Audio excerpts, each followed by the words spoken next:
Olá pessoal, Deus abençoe vocês, suas famílias e seus lares em nome do Senhor Jesus. Pessoal, estamos aqui para mais um momento de reflexão dentro da Palavra de Deus. Já quero agradecer a todos que estão nos ajudando a compartilhar esse conteúdo. Lembrando que o momento de reflexão é um momento que tiramos aqui para aprender um pouco mais sobre o que a Palavra de Deus pode dizer sobre diversos e variados temas que nós temos trazido aí. Quero agradecer muito a Deus por essa oportunidade e agradecer a Deus e a vocês por tudo que vocês estão fazendo, reagindo aos vídeos, principalmente compartilhando, para que essa mensagem, essa reflexão não fique entre eu e você, mas que ela venha a ser propagada, que ela venha alcançar mais pessoas.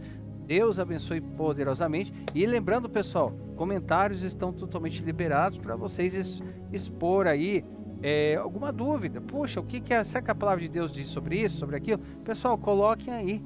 Ninguém é melhor que ninguém, ninguém sabe mais que ninguém. Nós estamos aqui para aprender juntos, em nome do Senhor Jesus, tá bom? Pessoal, hoje nós vamos refletir sobre um tema bem diferenciado e vai impactar aqui bastante. O tema de hoje é: quando a voz de Deus não muda. Está ali dentro de 1 Reis, capítulo 13.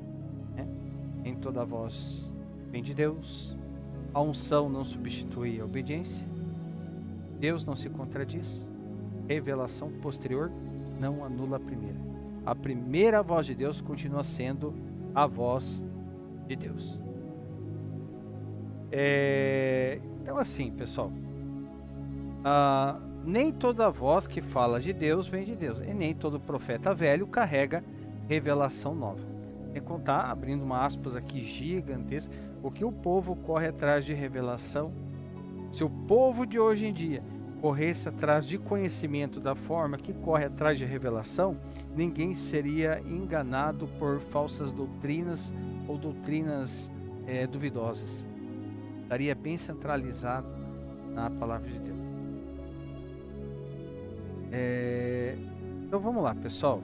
Vamos ali em 1 Reis, capítulo 13, capítulo 13, do versículo 1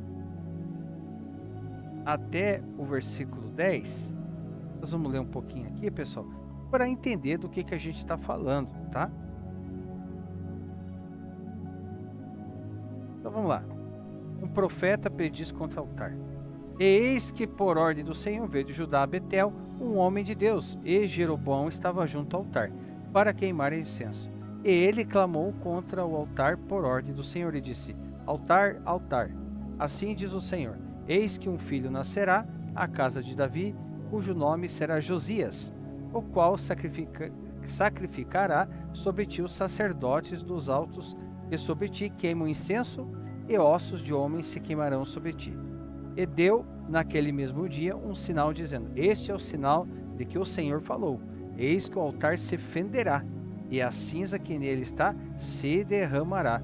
Sucedeu, pois, que ouvindo o rei a palavra do homem de Deus, que clamará contra o altar de Betel, Jeroboão estendeu a sua mão de sobre o altar, dizendo: Pegai-o. Mas a sua mão, que estenderá contra ele, se secou, e não podia tornar a trazê-la a si. E o altar se fendeu, e a cinza se derramou do altar, segundo o sinal que o homem de Deus apontara por ordem do Senhor.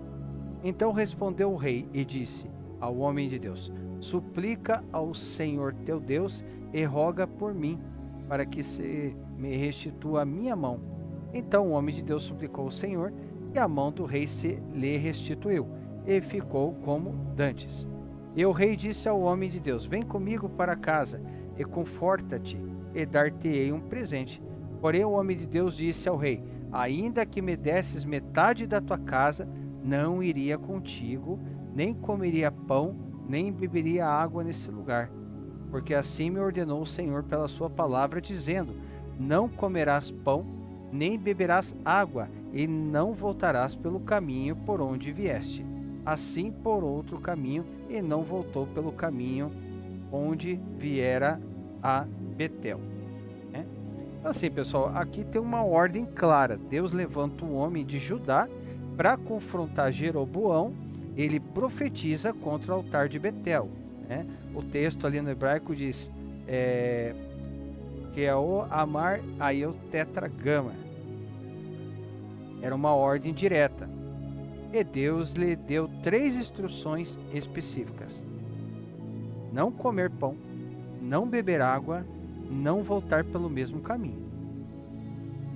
E aqui há algo bem importante, pessoal. Quando Deus fala, Ele fala com clareza. Com Deus é sim ou não. Tudo que for de origem duvidosa é de origem maligna. Então Deus, quando fala, Ele fala com clareza. Não era uma sugestão, era a direção objetiva. E o profeta obedeceu até um certo ponto. Segundo ponto, a prova não veio do ímpio, né? Aí nós vamos aqui já para o versículo 11, do versículo 11 até o versículo 18. A gente precisa ler o texto, pessoal, para entender o que se trata. E morava em Betel um velho profeta, e vieram seus filhos e contaram-lhe tudo o que o homem de Deus fizera aquele dia em Betel, e as palavras que dissera ao rei, e as contaram ao seu pai. E disse-lhe seu pai: por que caminho se foi? E seus filhos lhe mostraram o caminho por onde fora o homem de Deus que viera de Judá. Então disse a seus filhos: abardai-me um jumento, e abardai-lhe o jumento no qual ele montou. E foi após o homem de Deus e achou-o sentado debaixo de um carvalho, e disse-lhe: és tu o homem de Deus que vieste de Judá? E ele disse: sou. Então lhe disse: vem comigo a casa e come pão. Porém ele disse: não posso voltar contigo, nem entrarei contigo, nem tampouco comerei pão, nem beberei contigo água neste lugar, porque me foi mandado pela palavra do Senhor: ali não comerás pão, nem beberás água, nem voltarás pelo caminho por onde viesse. E ele lhe disse: também eu sou profeta, como tu. E um anjo me falou por ordem do Senhor, dizendo: faça-o voltar contigo à tua casa, para que coma pão e beba água. Porque esse homem mentiu para conseguir aquilo que ele queria. Ele falou para o homem de Deus, que um anjo tinha falado com ele. E aí o que aconteceu? Acreditou, né? Assim voltou com ele e comeu pão em sua casa e bebeu água, coisa que o Deus falou para ele para não fazer. Mas tudo bem, vamos lá. E sucedeu que, estando eles à mesa, a palavra do Senhor veio ao profeta. A palavra do Senhor veio ao profeta que o tinha feito voltar. Deus usou aquela pessoa que tinha mentido para o outro voltar. E clamou ao homem de Deus que viera de Judá, dizendo: assim diz o Senhor, porquanto foste rebelde à ordem do Senhor, e não guardaste o mandamento que o Senhor Deus, teu Deus, te mandará. Antes voltaste, comeste pão e bebeste água no lugar de que o Senhor te dissera: não comerás pão nem beberás água. O teu cadáver não entrará no sepulcro de teus pais. E sucedeu que, depois que comeu o pão e depois que bebeu, abardou-lhe o jumento para o profeta que fizera voltar. Este, pois, se foi, e um leão o encontrou no caminho, e o matou. E o seu cadáver ficou estendido no caminho, e o jumento estava parado junto a ele, e também o leão estava junto ao cadáver.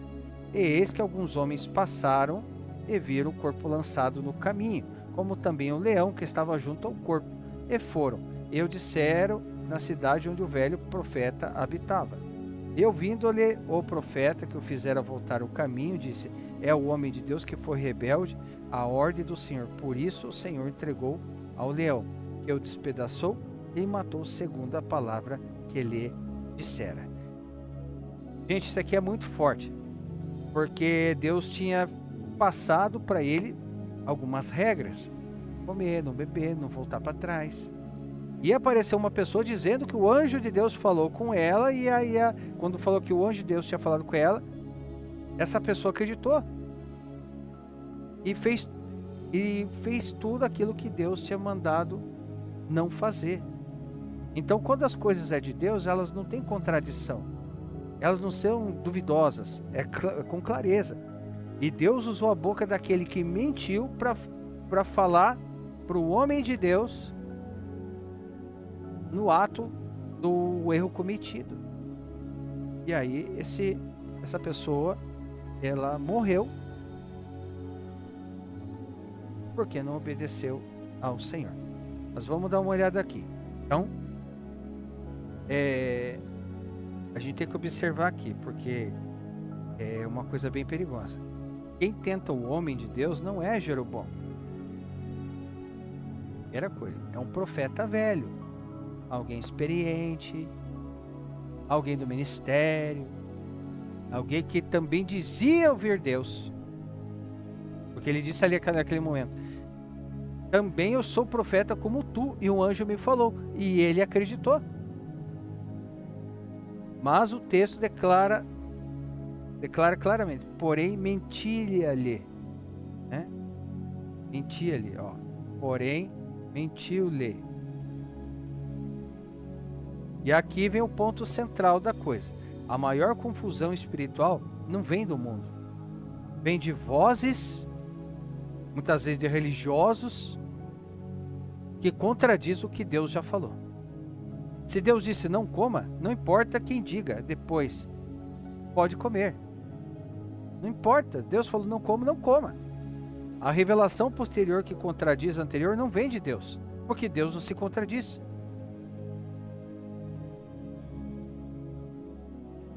Terceiro ponto. O pecado foi desobedecer a primeira voz. Né? Foi desobedecer a primeira voz. E está aqui, ó, o frisado 19 ou 22. Ó. O homem de Deus volta, come, bebe. Então, o mesmo profeta que mentiu recebe a palavra verdadeira de juízo. Isso é assustador. Aquele mesmo que mentiu, Deus usou a boca dele para falar para o outro o erro que ele tinha cometido. Só que isso aqui revela algo bem profundo. Que Deus pode usar quem está errado para cumprir o seu propósito. E Deus usou a boca desse velho para cumprir o seu propósito. Mas isso não inocenta quem desobedeceu. E o erro do homem de Deus não foi ignorância. Foi trocar a voz clara de Deus por uma voz aparentemente mais espiritual. E eu vou dizer para vocês, pessoal, a religiosidade é religiosidade, que pode aparentar espiritualidade, mas de espiritualidade não tem nada. Nós temos que ficar atento a essas palavras. Quarto ponto, a consequência. Né? Aí nós já vamos ali do capítulo 20, versículo 23 até o 32 ali. Né? Eu li até esse ponto. O leão encontrou no caminho e o matou, o seu cadáver ficou estendido. Alguns homens passaram ali, viram o corpo lançado no caminho, também o leão. E é para ver como o objetivo era o corpo, porque aqui não diz que o leão comeu o jumento, né? Alguma coisa assim, não. Um propósito claro que era o corpo ali, né? Eu vim do profeta, que voltaram o caminho, disse: esse é o homem de Deus, que foi rebelde à ordem do Senhor. Por isso o Senhor entregou o leão, que despedaçou e matou, segundo a palavra de Deus que lhe dissera. Então disse a seus filhos: abardai meu jumento. E eles o abardaram. Então foi e achou o cadáver estendido no caminho, e o jumento e o leão estavam parados junto ao cadáver. Consegue visualizar? O cadáver ali, um leão e um jumento.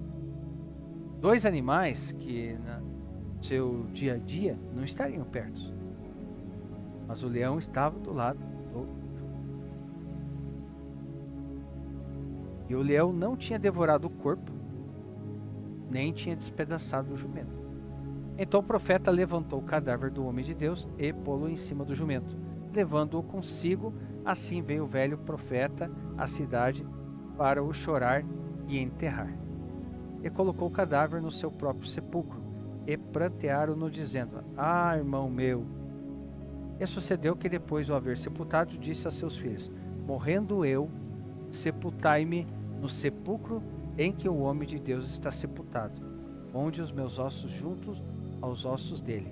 porque certamente se cumprirá o que pela palavra do Senhor exclamou contra o altar que está em Betel, como também contra todas as casas dos altos que está nas cidades de Samaria. Então, vamos lá. Vamos aos detalhes. Então, o leão não come o corpo. O jumento não foge. E o leão fica parado ao lado do cadáver. Então, é para isso mostrar que não foi acidente. Mas foi um juízo de Deus. Porque só a mão poderosa de Deus, com todo o poder e autoridade que ele tem, que Deus tem, para que um jumento fique do lado de um leão e um corpo ali que, como eu disse anteriormente, em situações tradicionais do dia a dia, vamos colocar no reino da selva, o leão já tinha mastigado o corpo, já tinha pegado já o jumento, sabe? E não, para mostrar que realmente foi juízo. Então Deus estava ensinando uma lição pública, uma lição pública, que a unção não substitui a obediência. O chamado não protege quem ignora a palavra recebida.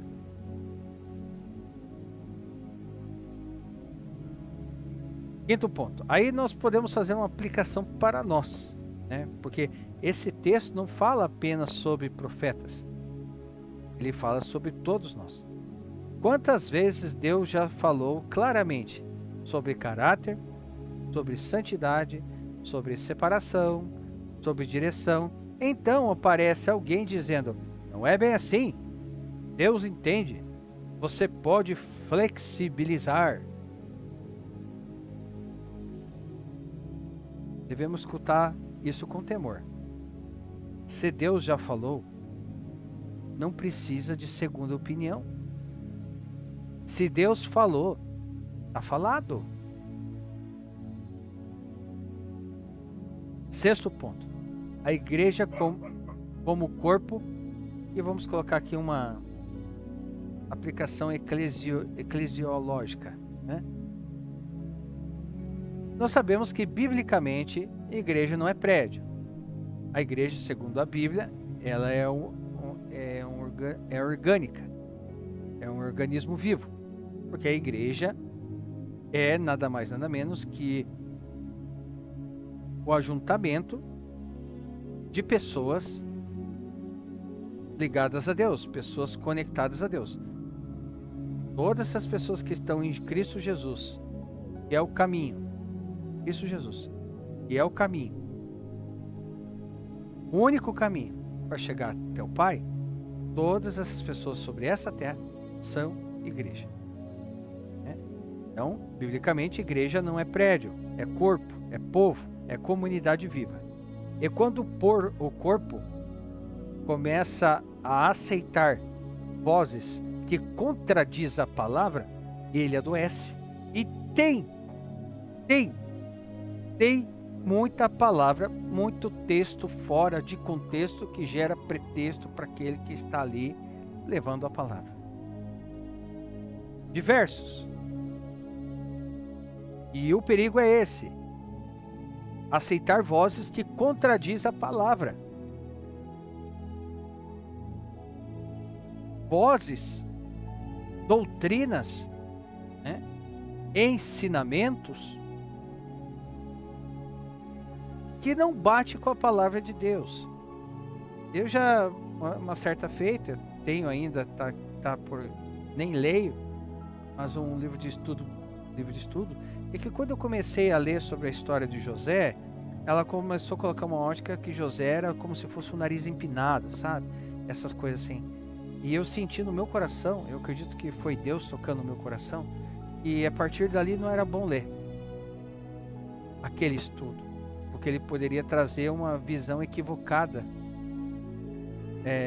do servo de Deus, José. Eu parei por ali mesmo. Então a gente tem que tomar cuidado com isso, com vozes que contradizem a palavra, né? Porque um corpo adoece com essas palavras. E o problema aqui de 1 Reis 13 não foi falta de dom dom tinha.